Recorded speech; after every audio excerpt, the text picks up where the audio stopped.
Hi Flosstube, welcome to my channel. My name is Ingeborg and my channel name is A Stitch Too Far, and I talk about my cross-stitching adventures.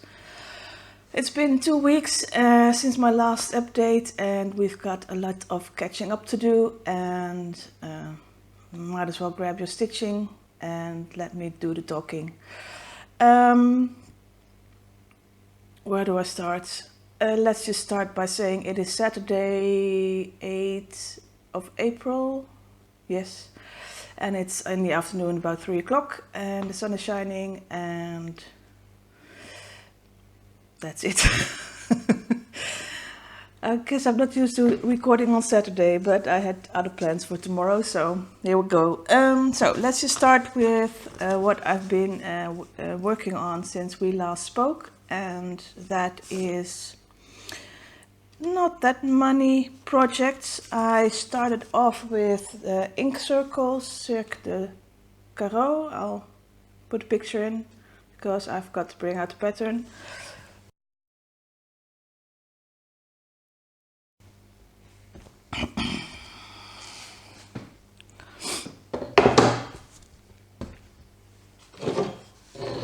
And here's where I'm at.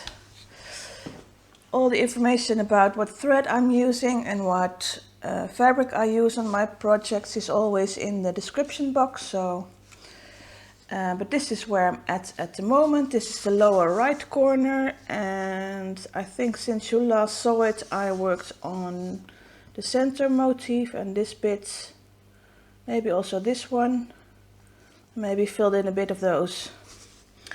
So this is about halfway across the page, so another 2.5 pages and this will be done. And it's looking beautiful and I still love it and I can't wait to finish. But I still have some time to go. But loving it. And then, stay there, I worked on, oh yeah, my Christmas tree, which I had to put away because I needed the Q-snaps, so it's in a baggie. This is the pattern by Renate Parlin, and compared to this I'm very close to finishing. So here's the full, sorry for the crinkles, but here's the full size of it. And something dropped. But yeah, I've been working on the bottom left hand bits, and I'm working color by color at the moment. So I just filled in some of the parts of the leaves, not all as you can see.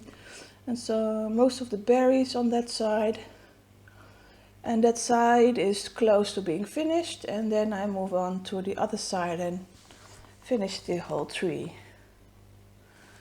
And even though it's April and this is a Christmas tree, I still like to work on it. I don't want to pull out the other Christmas projects, but this one I don't mind working on because it's such a beautiful pattern. Put this somewhere safe before I spill my coffee all over it. That was that. Then I did a new start over the weekend. I'm going to sip my coffee, sorry. And I think I mentioned previously that I would combine that with another hardhanger project. So I did. I'm going to make this. It is from the book Drawn Thread for Beginners. Beginner's Guide to Drawn Thread Embroidery. Don't know if you can read it. And I'm not doing it like this, of course, because why should I? Oh, I need something in the back.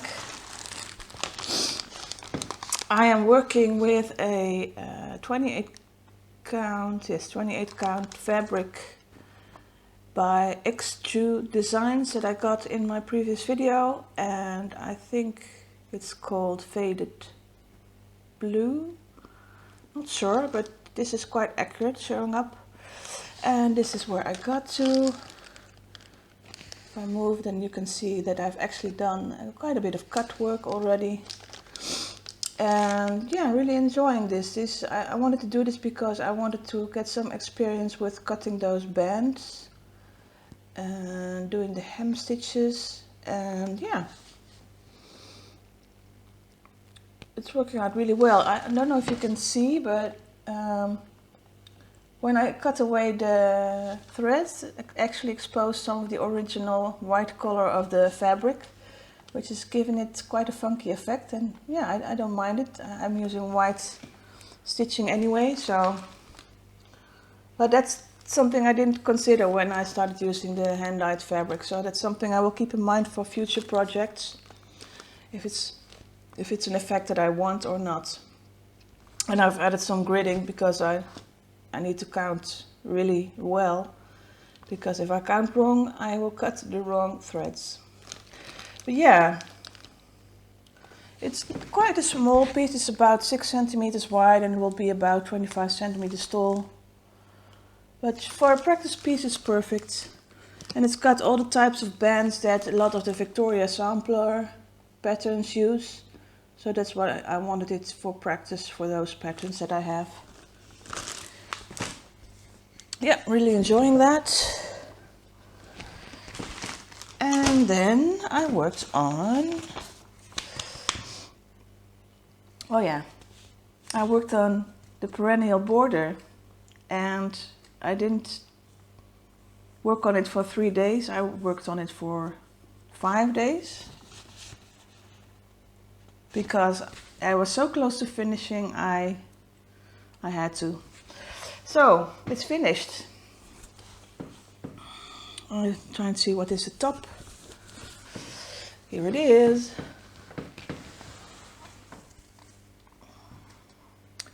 And I will do a finish video for it, but this is just to show you the full design. And I will do a video with a finish of the finish and show you each individual design of the flowers and talk a bit about the overdyed threads that are in this pattern. And because as I was stitching, I was thinking about, is it worth getting all these overdyes for it? I will talk a bit about that and just a bit about every specialty stitch. There are a few in there, but they're not really difficult ones, but I'll talk about that in a separate video. I'll upload a separate video for that. But yeah, I love it. And I think my favorite flower is this one, the lupine, which is actually all French knots. Yeah, really love it. I am going to look for a frame and hope to find one soon so that I can frame it, and I think I'll give it to my mom. And maybe in the future stitch one for myself too. But I think my mom would like it, and I never know what to get her for Mother's Day or a present for her birthday, or so that'll be perfect. And then I started yesterday, I picked back up Mother Maya. So I haven't really done a lot on her, but I did finish this sort of dragon worm, the inside of it, and I started on this bit because it's going to be quite a big pattern going across here. But yeah, and things are dropping everywhere. Loving this, and we'll work on this for the rest of the weekend. And that was my stitching for the past 2 weeks. Then I've made quite a few notes because I've got some plans coming up that I want to talk about. I'll do that first, and then I'll talk a bit about some things I got in the mail. And yeah, let's do the plans first. Okay. I didn't think I'd ever do it, but I'm going to do a sale, a stitch along. And I've been watching Flosstube and getting excited because I've heard a lot of people's plans for this particular one, and it's to celebrate the birthday of a certain person who is one of the first floss tubers around, and I just thought it might be fun to actually kind of stitch along as sort of in honor of Jessie Marie, of course, who I'm talking about. Her birthday is coming up, her first 29th. I'm on my, I don't know, I'm going to be on my 15th, I think. But I would say 28. 28 was my perfect age, I think. Anyway, Jessie Marie will be turning 29 in April, and she's invited us all to participate in a stitch along. And although I'm not someone who does these kind of things, I have decided to join. And in true Jessie Marie style, I will work around the actual challenges to make them fit my rotation. So what does that mean? I've written them all down. So it will start on the 15th of April, and the first challenge is to work on your oldest WIP, which in my case is, I think, Save the Stitches. Don't have a problem with that. So I will be working on Save the Stitches. On the 16th we need to stitch on something related to J, M, D or S. So I will be working on Save the Stitches. It is S related. Then on the 17th, as we can work on something that we were enabled to start or purchase, I will be working again on Save the Stitches. I was enabled by Flosstubers to get this pattern. So that's 3 days of Save the Stitches, so that's perfect for my rotation. Then on the 18th we can stitch on something with her favorite colors, so maroon, orange or purple. And of course I will be working on Death by Cross Stitch. It's dark red, I think that's a maroon, so should fit.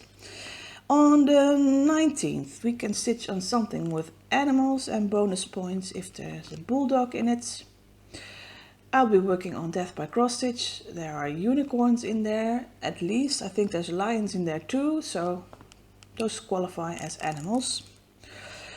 And then on the 20th we can stitch on something pretty, which in my case will be Death by Cross Stitch. So, going well so far. On the 21st we can stitch on something related to Taurus or diamond. That was a bit tricky, but I will be working on Cercle des Carreaux, which is translated as Circus of Squares, and since they are all sideways, they are all diamonds, so I would consider those diamonds. So I think it's enough of a Jessie Marie kind of approach there. Okay, the 22nd, stitch on something you're close to finishing. Well, that's again Cercle des Carreaux by Ink Circles, because as I mentioned, I'm only 2.5 pages away of finishing that. And that's probably the closest finish I have at the moment. The 23rd, stitch on something related to 29. So I will stitch on Cercle des Carreaux again, because there's at least 29 squares in there, and I'm probably gonna stitch at least 29 minutes on it. Okay, then the last three. On the 24th, stitch on something related to books or stories. That I had to think about, but I'm going to work on that Hardanger piece, the drawn thread piece, because the pattern comes from a book. And then on the 25th, start something new or work on your most recent start. So I will be working on that Hardanger piece again, because that's my most recent start. Excuse me. And then the last day, stitch on something family related, and since I have absolutely nothing in my WIPs that has anything to do with persons, but I have a Christmas piece, and Christmas is the time of year that I definitely will always spend with my family, so I will work on the Christmas tree on the last day of the stitch along. So what do you think? So that's that. Those are my plans. Then I have exciting news because, hang on, Stitching with a Smile here on Flosstube has released her first Hardanger along video, where she's inviting us all to join her to make a Hardanger piece. And I would love it if many of you would join us, because I am definitely joining that. I have fabric. I've just ordered some number 5 pearl variegated threads because I didn't have anything I liked in my stash for that. But she's offering a free pattern from the Nordic Needle that you can go and download from that site. It's a little doily that she's going to be making with us, and she's going to take us along step by step. And I would recommend that if you want to join it, you will definitely look at one or two of her videos on the Hardanger tutorials to start you up and get you ready to start stitching. It is definitely worth it. I think it's a free pattern. All you need is a bit of Lugana, 25 count, and any kind of pearl threads. And if you just use DMC, it doesn't have to be that expensive, and it is really fun. And Hardanger looks very scary, but is not at all scary or difficult. So I would so love it if you would join us. Let me know if you do, by the way. So that's that I wanted to talk about. Let's see what else. Yeah. I wanted to do one shout out to a new Flosstuber. She's from Wales. Yes, she's from Wales. She does lovely stitching. I like that she does a lot of patterns that I don't see a lot. And her name is, I hope I'm saying this right, Penny Bryn Stitcher. I will put a link down below. Go check her out.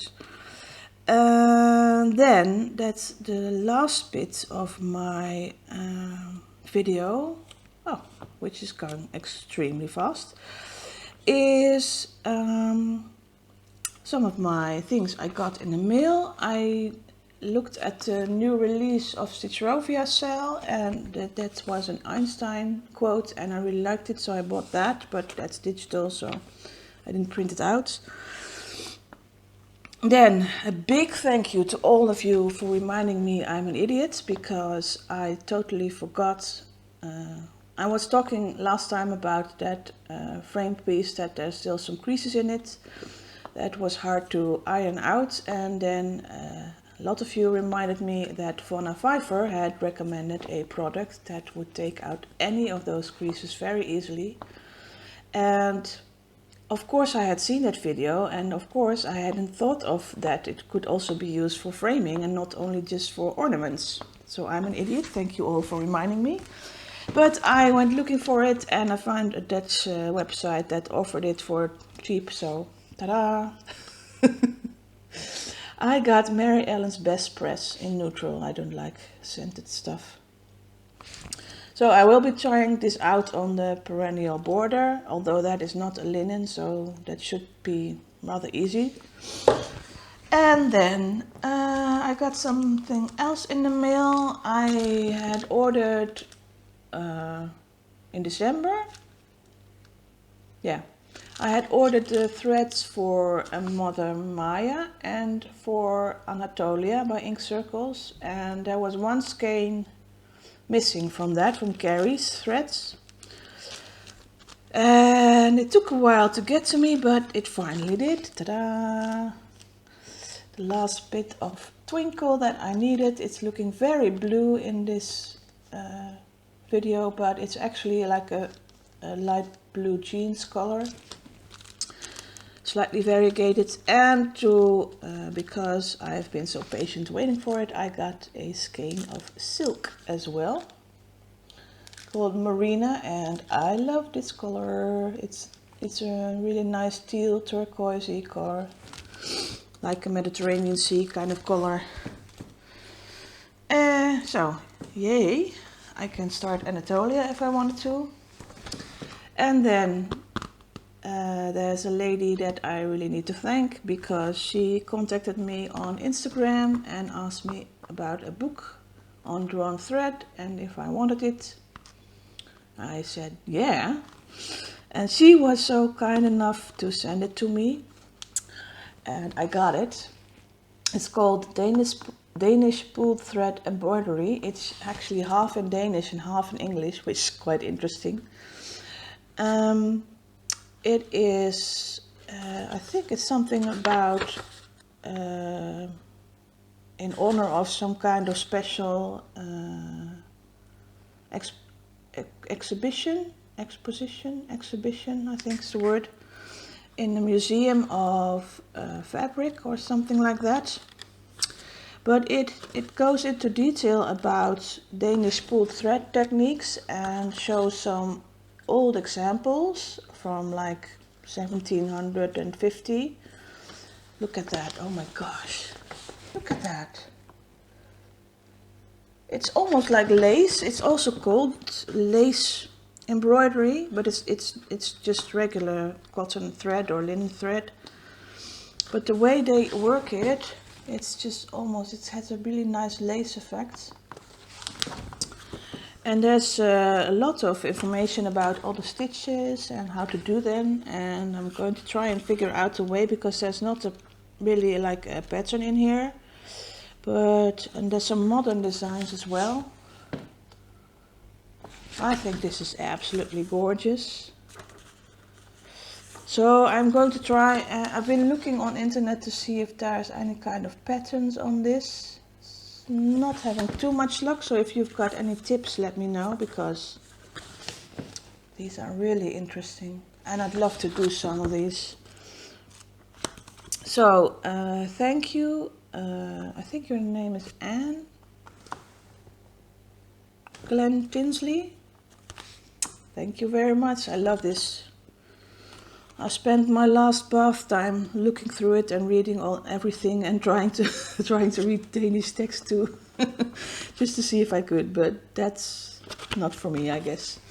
Anyway, let me think. I need to come up with a Dutch fact, and I forgot to, because I thought this would be quite long, but it isn't. But I did make some pictures, took some pictures of my garden. I have a front and a back garden, really tiny, but the thing with gardens is that if you're gardening, you're not actually gardening, you're weeding. Well, I am anyway. So I don't really like, I like gardens, but I don't like weeding. So but I do have something in there and a lot of bulbs that are coming out, and I thought I would shoot some pictures of that and show you those. At least then you've seen something Dutch. And I will make the video of the perennial border, but I will do that separately. So I have managed to stay under half an hour. Woohoo! Can't believe that. I feel like I'm forgetting something, but I don't think so. If I am, be sure to let me know in the comments what an idiot I am. I'm just gonna say goodbye. I hope you're gonna have a lovely 2 weeks of stitching, and Easter is coming if you're celebrating. I hope you have a lot of enjoyment out of that. By the way, we eat a lot of chocolate eggs around Easter. So that's our tradition, but just we do paint the normal eggs and hide them, and children will go look for them and things like that. But yeah. So have a lovely Easter if you're planning on celebrating, and if you just have a weekend off, then I hope you enjoy that too. And I will see you in 2 weeks' time, and we'll go from there, see and then I should be in the middle of my Jessie Marie stitch along, and I might have started the Hardanger along, and look forward to seeing if you will join that. So I said too much already, and now I'm just going to say goodbye and happy stitching.